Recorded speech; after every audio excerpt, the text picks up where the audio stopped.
We are wrapping up another book of the Daily Bread Bible study. We are looking at 2 Samuel, the last two chapters, for chapters 23 and 24 for day 98 of the Daily Bread Bible study. Here, as we see the conclusion of the time of King David, and we wrap up the book of 2 Samuel, we see in 2 Samuel 23, this chapter beginning with poetic language from David praising God. Now, in many ways, the majesty of his experience with God is encapsulated with one image.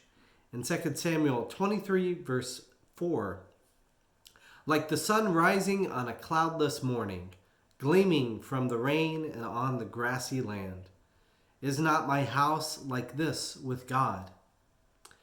David believes the beauty of his time as ruler has been a gift from God. We then see, kind of moving on to discussing the heroes of David's army. There are two important groups, the group of the 3 and the 30. Now, the 3 are the most accomplished and bravest warriors. First is Josheb-Basshebeth, killed 800 at one time. Second is Eleazar, who slew Philistines with David until his arm grew weary while the Israelites withdrew. And the Lord brought about a great victory on that day, as it says in chapter 23, verse 10. And the third of the 3 is Shammah. And the army fled, but he fought the Philistines and won by himself. The Lord brought about a great victory yet again. Additionally, there is a story of the 3 invading a Philistine encampment just to bring King David a cup of water. They were fearless, is the point. Among the other chiefs, Abishai and Joab are mentioned. And a full list of the notable 37 men are mentioned in chapter 23, verses 24 through 39. And it's interesting to note that Uriah the Hittite is the last name mentioned. Uriah was the husband of Bathsheba, the man King David plotted to kill in an attempt to cover up his affair. Moving on to the last chapter of 2 Samuel, we see chapter 24. Now, in a display of divine coercion, God incites David to take a census.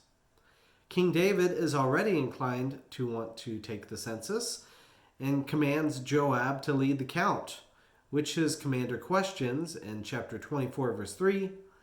But why does my lord the king want to do this? So taking a census seems to be a delicate thing. Moses successfully counts the people in Numbers chapter 1 and Numbers 4 and also in Numbers 26. Solomon seems to do fine with the census in 2 Chronicles 2, verse 17. So what makes this census a sin? Well, a connection between the plague and the census is made back in the Exodus story, that God approves Moses to take a census under certain conditions.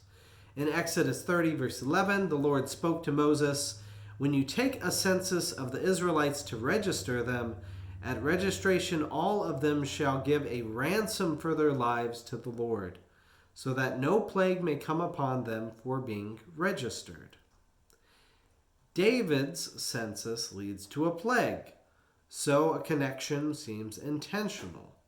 Additionally, the plague subsides when David gives a ransom, an offering, through animal sacrifice, saying in 2 Samuel 24, verse 24, I will not offer burnt offerings to the Lord my God that cost me nothing. So this idea of giving something to God as the people are being counted and numbered, that seems to indicate why, give us a reason why things did not go well. Well, anyways, Joab heeds the king's words for a census.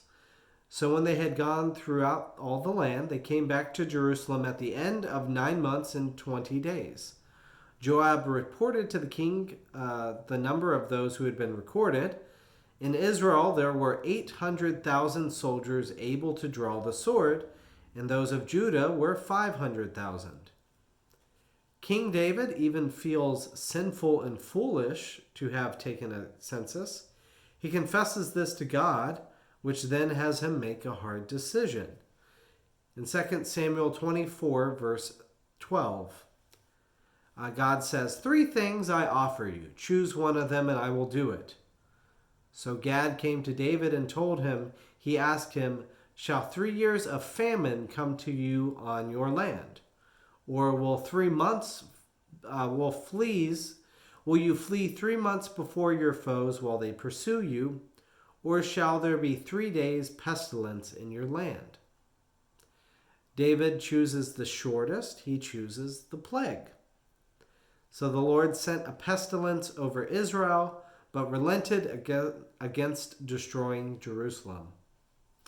Is this some sort of Israel versus Judah comment, and possibly a note of the upcoming Assyrian destruction of Israel?